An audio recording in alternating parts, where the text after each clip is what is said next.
Good morning, everybody, and welcome to our SalesForce CRM training.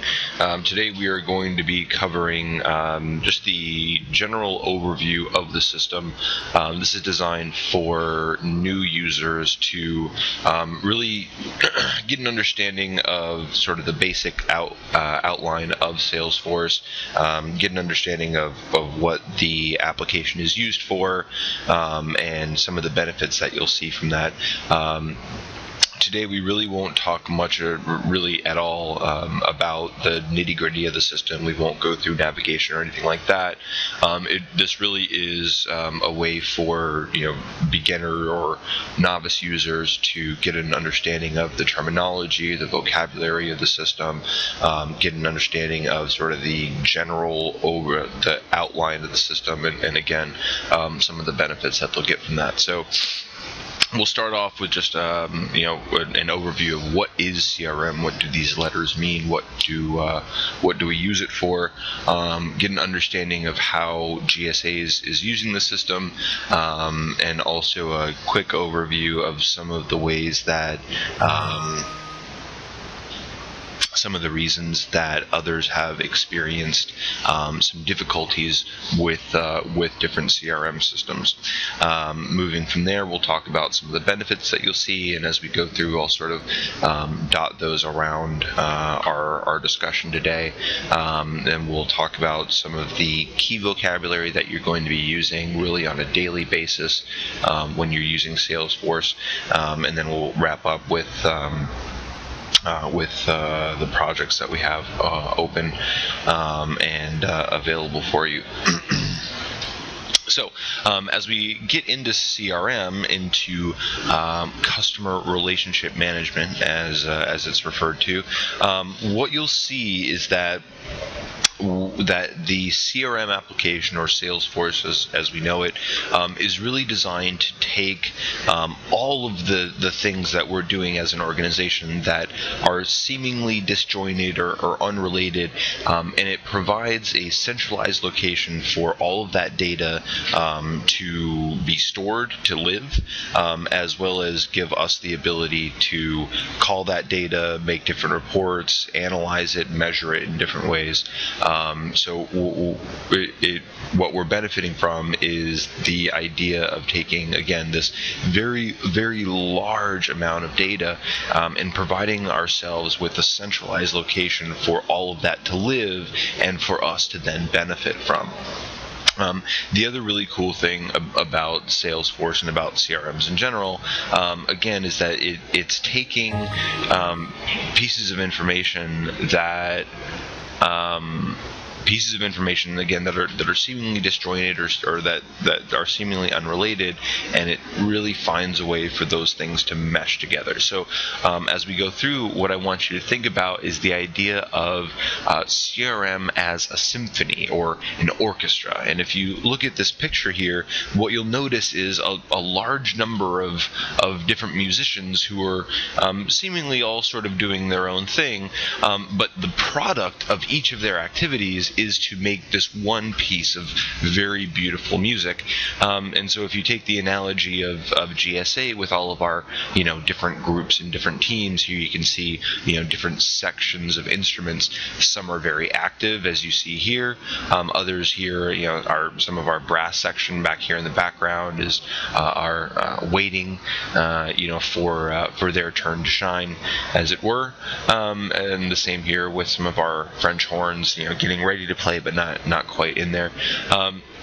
So again, we see here several dozen professionals who are all at the peak of their abilities, but at any one time some of these people might be in action and some of these people might be waiting for their turn to contribute. And that's really what CRM comes down to, is that we're all doing different stuff at different times, but if you look at any one person's piece, if you look here at these timpanis, you see that by and large, he's really not doing much.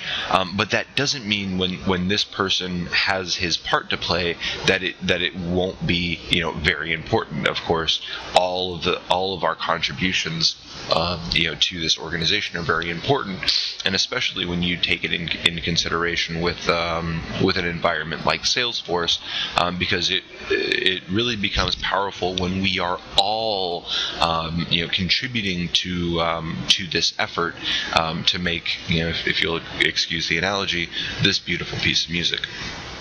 So what we see is the ability and the purpose behind this system is to take all of that information and finesse it in such a way that the system will automatically, as much as possible, bring important information to the people who need it. And if we're all in there and we're all putting information in the system, success is simply a matter of time, not a question of if, right? So the more that we do to contribute as a team or contribute to the team as individuals, the better off that we will all be.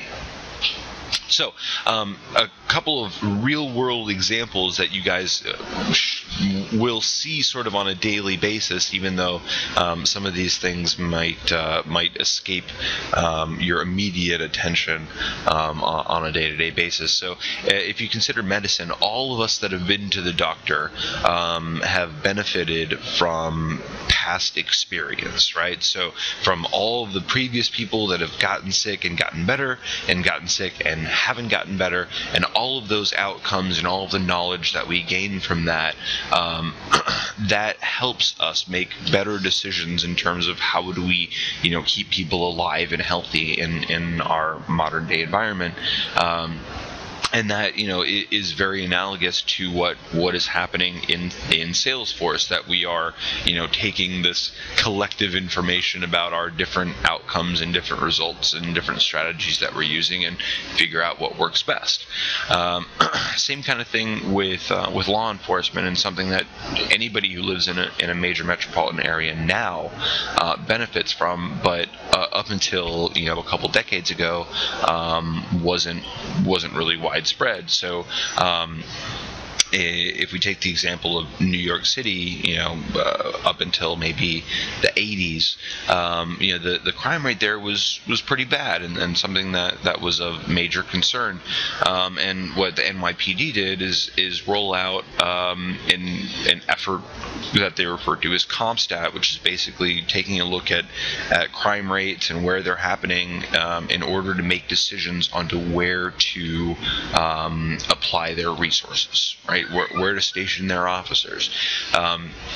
And so, in a very real world application, taking a look at these metrics and analyzing metrics and taking appropriate action, drastically reduced not only the overall crime rate but the murder rate in New York, and something that has led to New York being one of the more safe cities, or one of the safer cities in the country. And getting to an example that we will all be aware of is the idea that every single professional sports team will utilize strategies similar to CRM. That every single sporting organization will scout their opposition and try to figure out a strategy that will lead to the best outcome. And similarly, they will sort of take stock of their own strengths and weaknesses and craft a strategy that will play to their strengths and play down some of their weaknesses. So it's really all about figuring out what your goal is, what your strategy is, and figuring out what piece of information you will need to analyze, to measure, and to eventually make your decision from.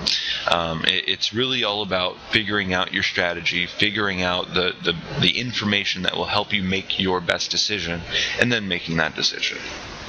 Now, when we take that into the context of our world, of our application with GSA, we're not tracking, the shots that we're taking or, the pitches that are thrown and those outcomes, but we are, we are tracking the things that we're doing. So on a one-to-one basis, we're tracking the phone calls that we're making, the emails that we're exchanging with our customers, the meetings that we're having, the proposals that are getting sent out, all of the stuff that one person from our organization is reaching out to one or maybe a group of people from a customer organization, right? So those are more the sort of one-to-one or person-to-person type activities. But we also have things that are more one-to-many. So if we take the example of our marketing emails or the conferences that we hold or the expos or customer trainings that we facilitate, those are all things that one or a group, a small group of people within GSA, actions that they are taking to facilitate information for a large number of either customers or potential customers. 3 and 4 dovetail a little bit for me, but so we're looking at our customer service and our technical support. So the calls that we get through our call center or the outreach that we get from social media, as well as handling our cases and issues in the system from our customers, as well as internals, making sure that we're keeping up to speed with what's happening in the marketplace. So we have the ability to track this information, to measure, analyze, take action on this information, and again, that's really what it boils down to. Last but not least on this list are our business intelligence applications. So we have very large-scale systems like CART, FedBizOps.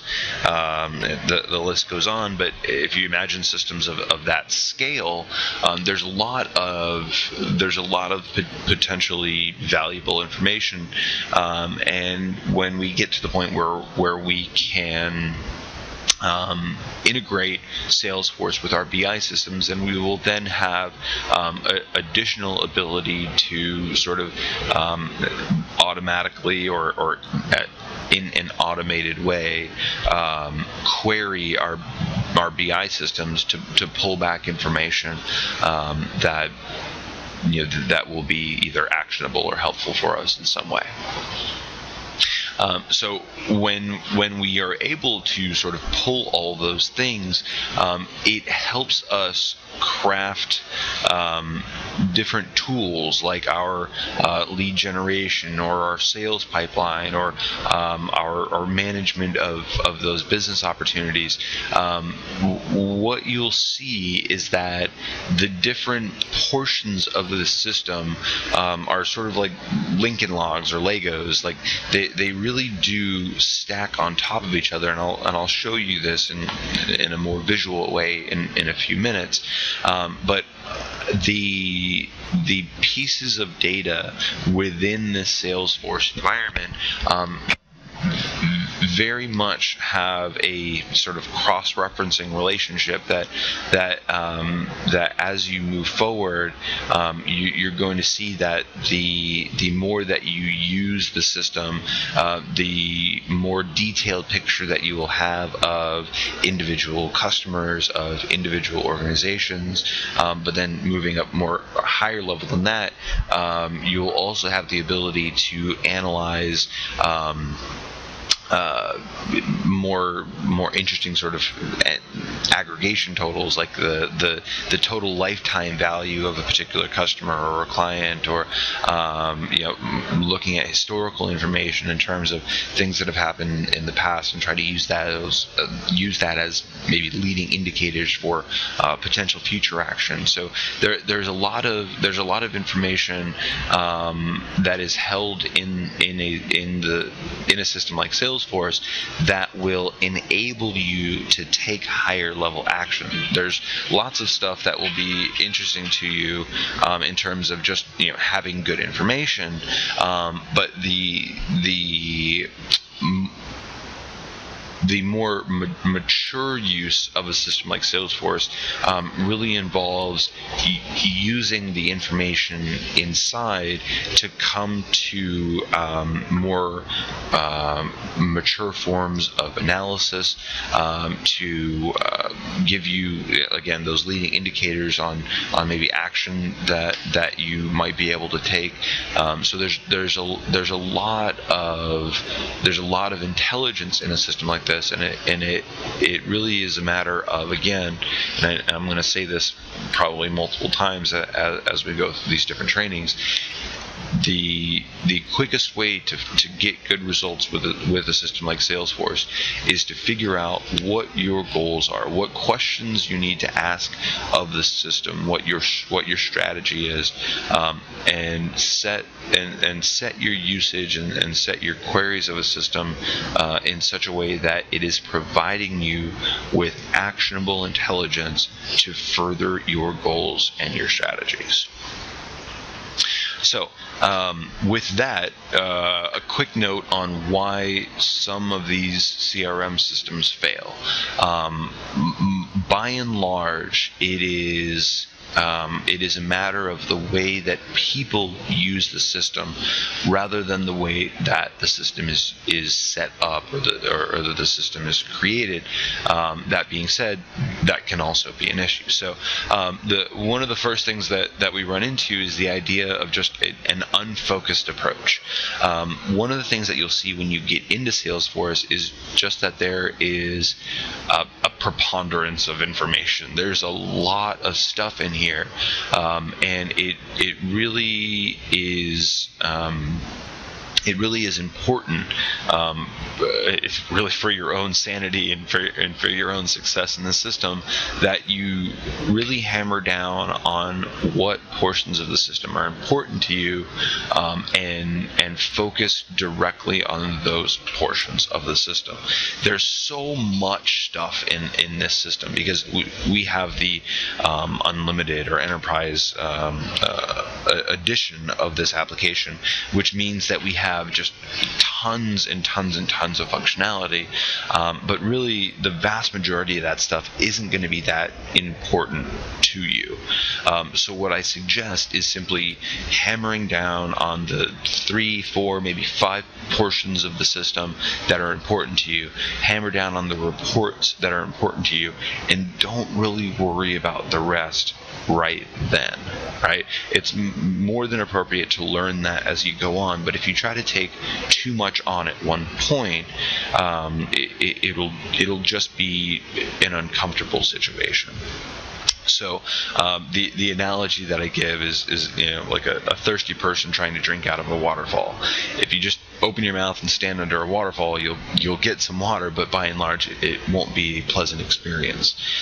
So stand off to the side, cup your hands or whatever, but limit your for those of you who are new, limit your exposure as you come in, and help yourself avoid that what some people refer to as sort of analysis paralysis, right? Like limit what you're exposed to so that you can really be successful with those portions. And as you move on, take on more of the system as you start to feel comfortable with it.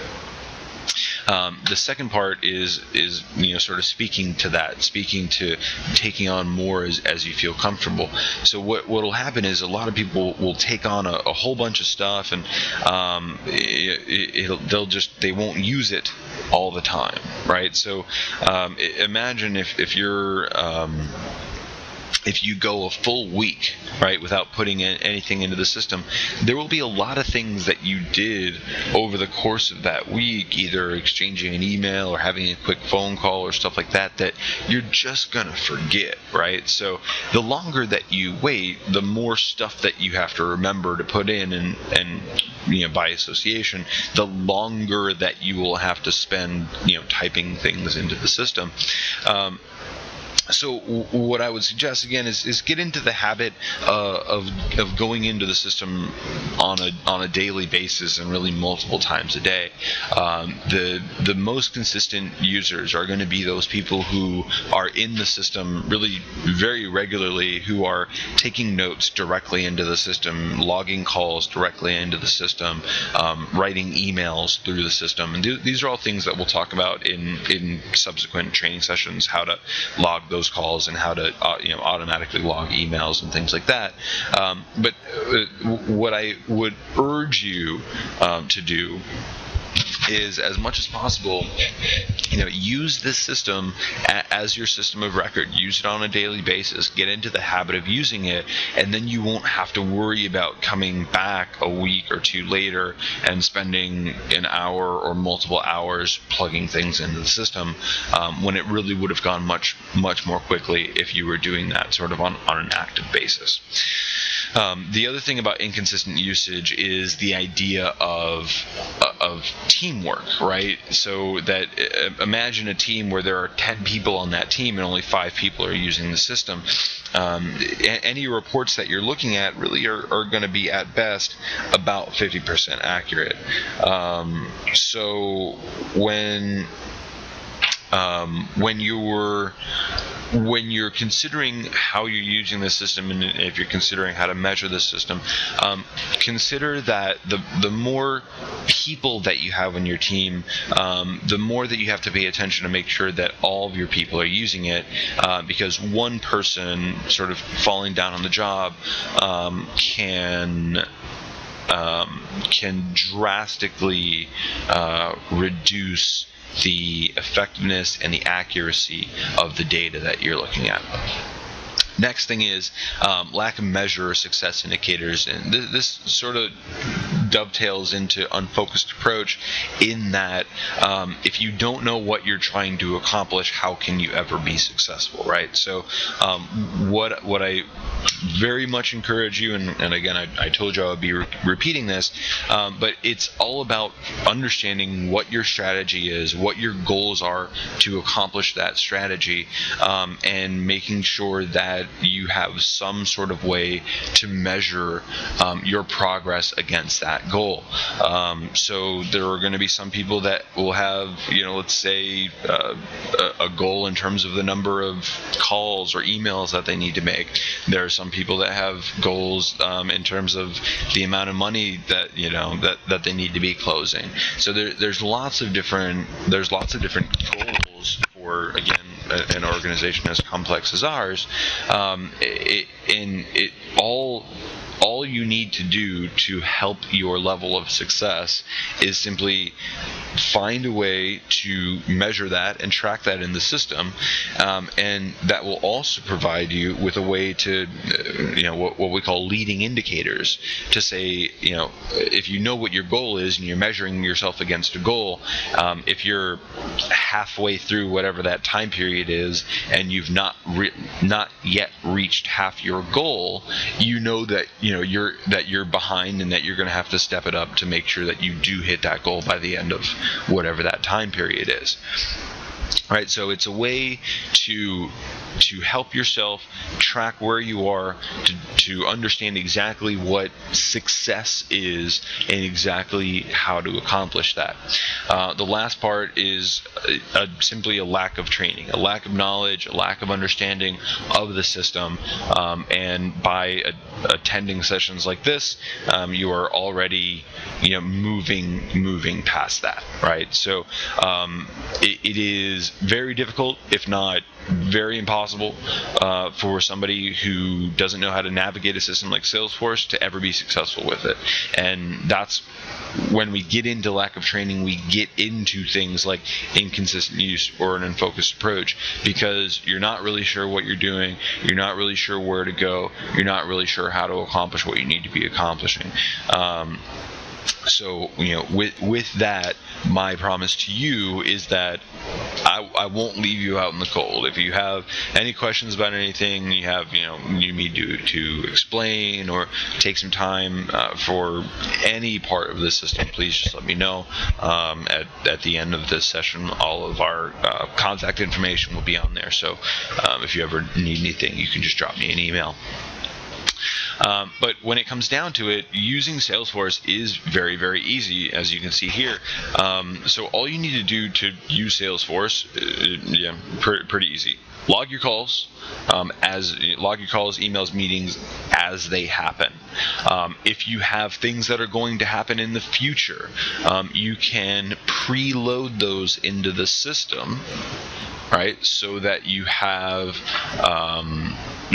will have the record of those pre-made, and at the time that you have, let's say next Monday you have a meeting with somebody, then if you put that in today, the system will automatically remind you, and then as you go into that meeting or have that phone call, you can take notes directly into that record that you already created.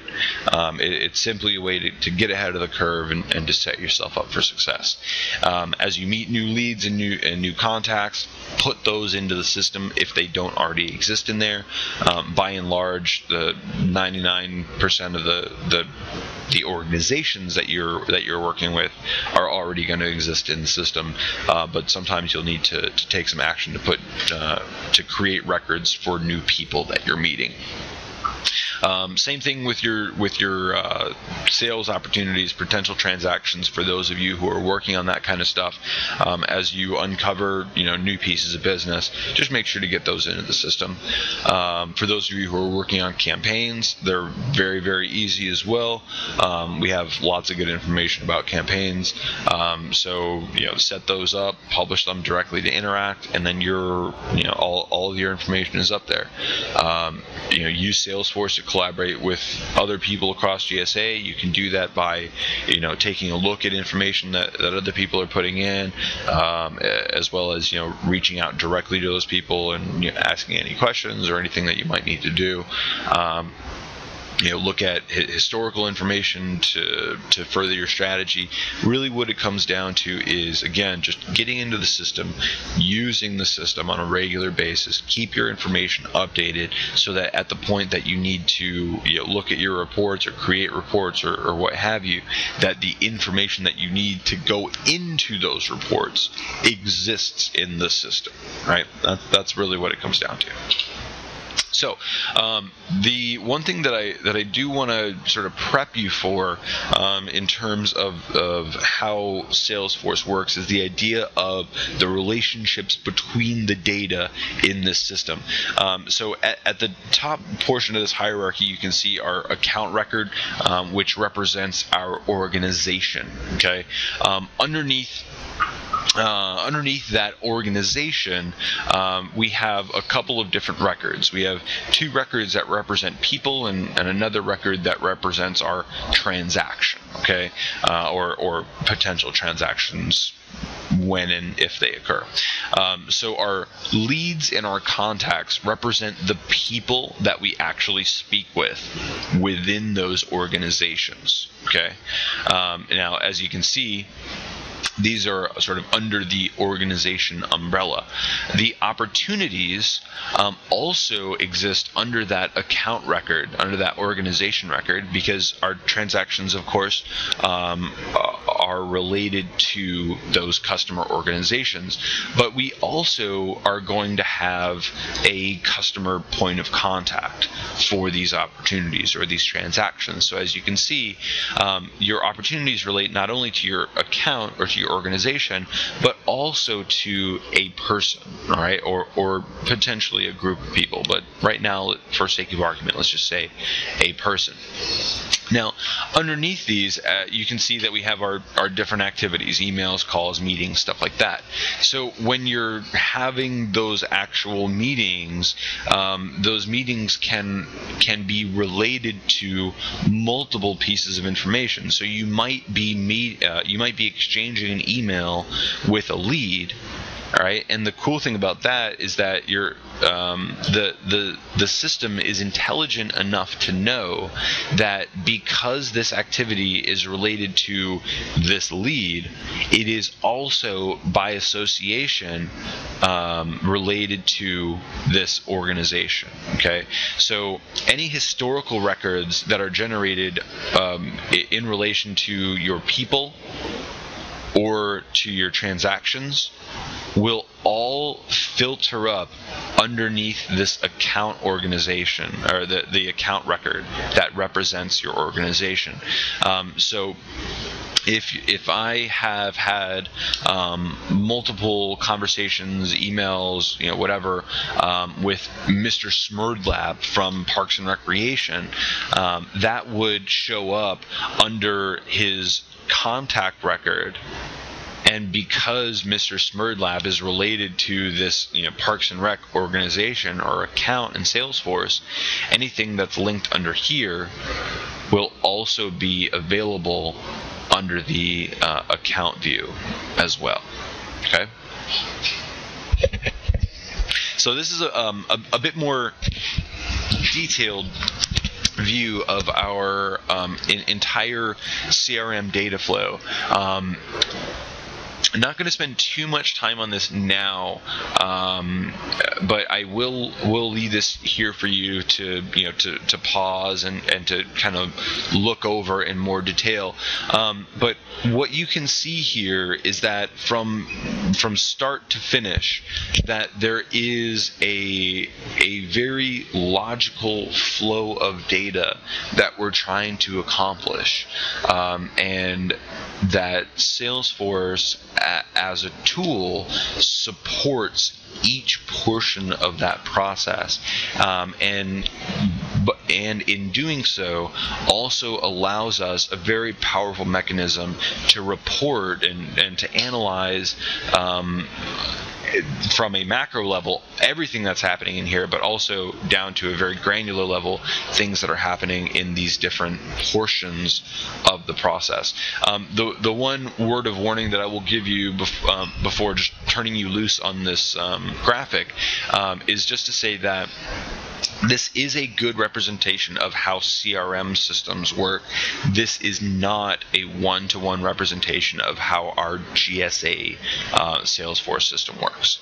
Our system is just so complex and just to such a high level of customization that it would be extremely difficult and not to mention probably mind-boggling to try to visualize all that here. But for just a general purpose, this is a good outline of what's happening with our CRM. So the other thing that I'll encourage you to do, again, getting back to the idea of using Salesforce to further your goals, right, and to use that in such a way that you can have maybe some leading indicators for your success, or hopefully not, but maybe lack of success coming up to the deadline for your goals, so that if you're maybe underperforming, that you can take some action.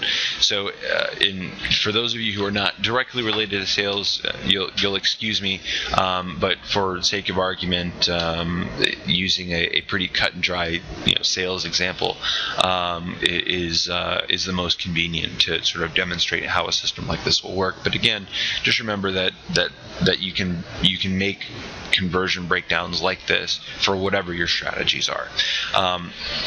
But for most organizations, for most sales organizations, it's a matter of generating new leads and cultivating those leads into eventual one successful business. So if we have a couple of simple breakdowns here. So our lead generation activities are going to yield a certain amount of new leads. Of those new leads that come in, a certain amount of those are going to be what we call qualified or desirable leads, right? Of those desirable leads, a certain number of those are going to yield potential opportunities. They're going to be people who are ready to do business, or they know about some business or something, right?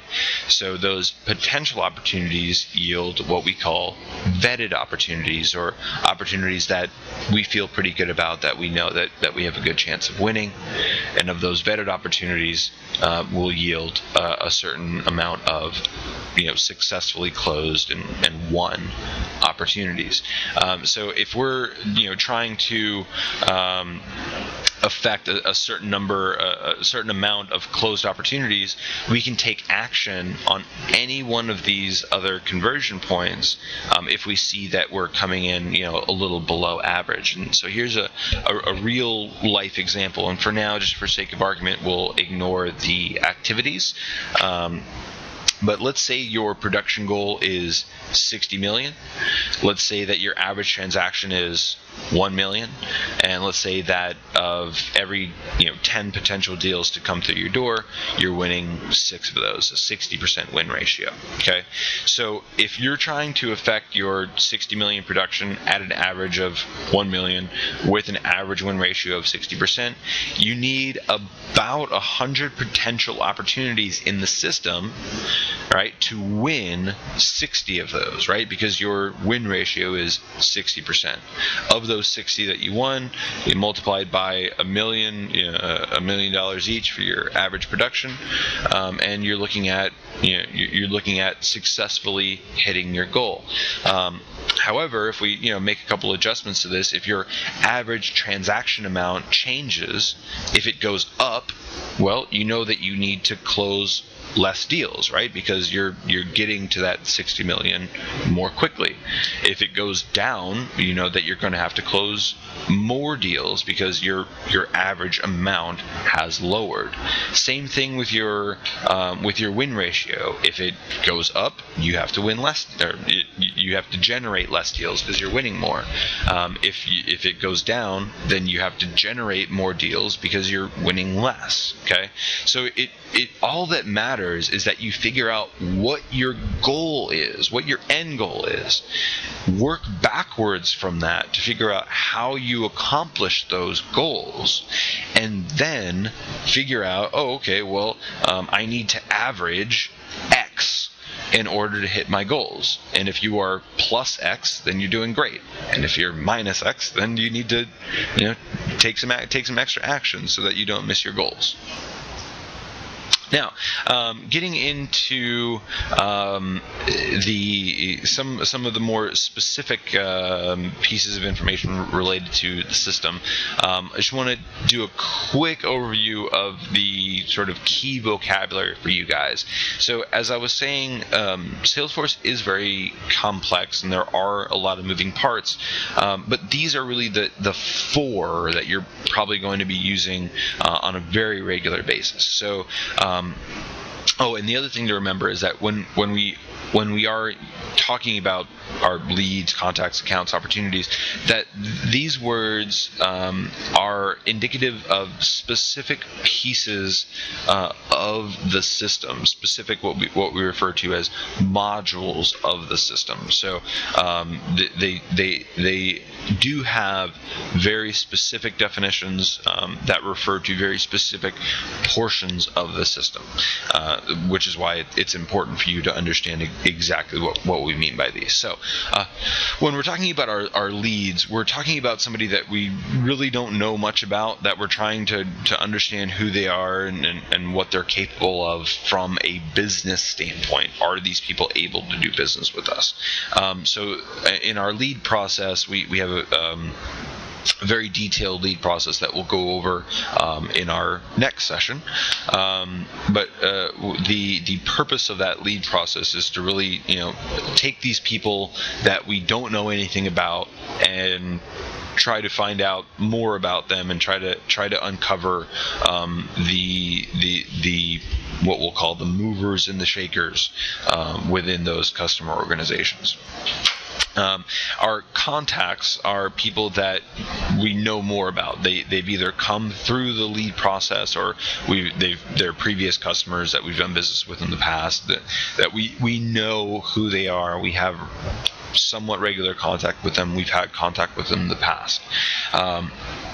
The important thing to remember about your leads and your contacts, as we went over just a few moments ago, is that your leads and your contacts represent your people. Okay, so your lead and contact records are going to have, the phone numbers for those people, emails for those people, the historical record of activities for those people. Okay. And the important thing to remember about those is that your people are always related to an organization, right, or an account. So the account is the record that represents that organization in Salesforce, and that's where you'll have all of your main information about the organization, the main phone number, the main website, that kind of stuff. The cool thing about your account record, and again, if you remember back to that chart that we were just looking at, is that all of the data from the people of that organization, the leads and the contacts, will aggregate itself with that account record. So if you wanted to take a look at the historical record for an individual person, you could do that through the lead to the contact record. But if you wanted to see what's happened with all of the people within that organization, you can do that by coming into the account record and viewing that there. Last on this list are our opportunities. Our opportunities represent our transactions, the transactions that affect a financial outcome with that customer. So this won't include any cases or issues or anything like that. It really involves some sort of monetary outcome, that we sold them something, or they took advantage of some service that's saving them money, but that there is some sort of monetary outcome with that opportunity. Okay. So we've talked about some of your benefits as we've come through here, but I just want to wrap up with some of these things that you're going to see. So the reality of the situation is that regardless of how you're using the system, you will have access to very detailed information, to very detailed levels of analysis in terms of really any possible piece of metric that you would want. Salesforce is extremely powerful in its reporting capability, and how it analyzes information and how it aggregates information. So if you ever question, am I able to blank? The answer 9 times out of 10 is going to be yes. It's just a matter of making sure that we can get you the right report, or to visualize that in the way that you would need it. But more often than not, the vast majority of what you need is going to be available to you.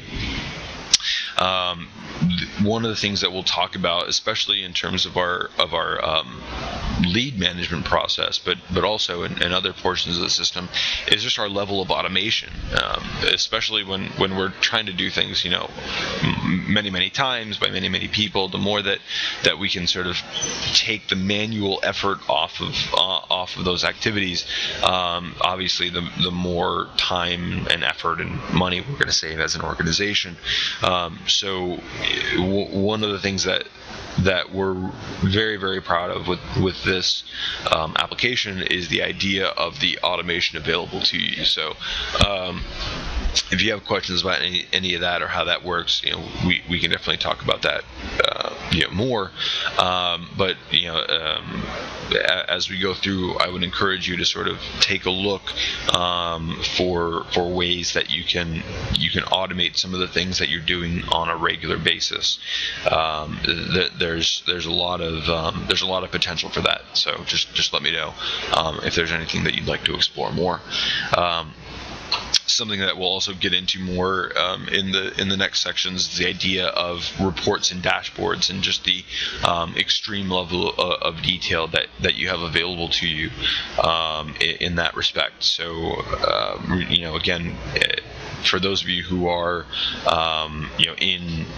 in maybe a more specific group or portfolio who need maybe some customized reporting, there's a lot of stuff available for you. But just on top of that, there are numerous reports and dashboards available already that should give you a look into some very interesting information. So I would encourage you, for those of you who are interested, to go into the system and to take a look at what reports are in there.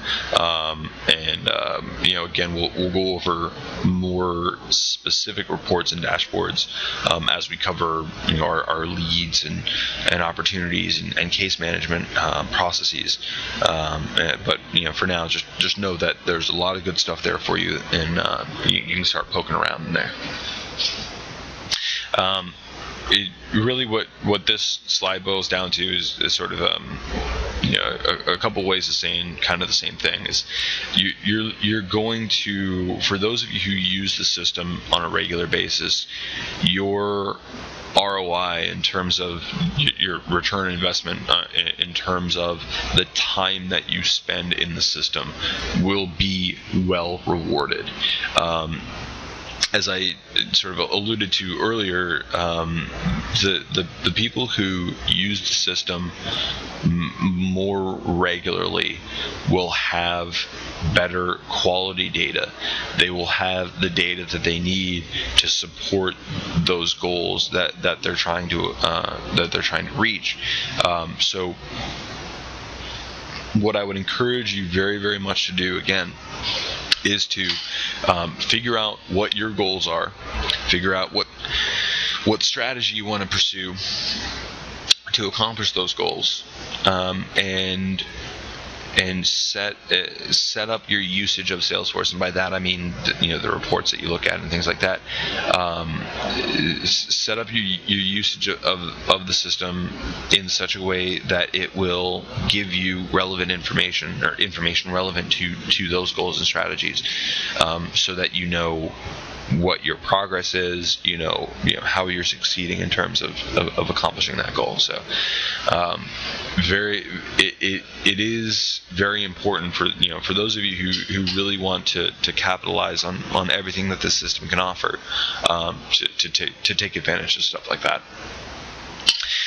We do have additional training available. I'm sorry, not for account planning, although for any of you who want to discuss more of that, I'm happy to.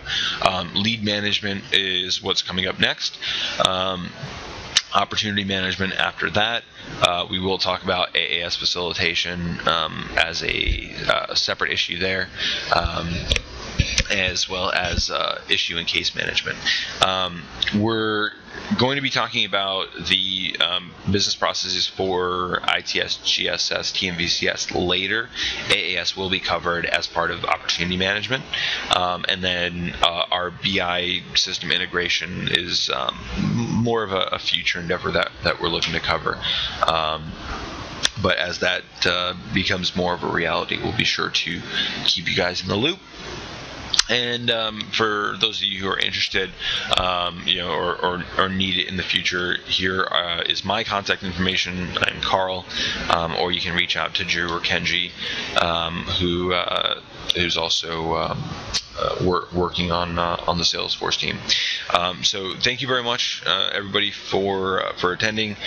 If you have any questions about this material, please feel free to send me an email right here. This is my email address, and hopefully we'll see you in the lead management and opportunity management trainings. Thank you.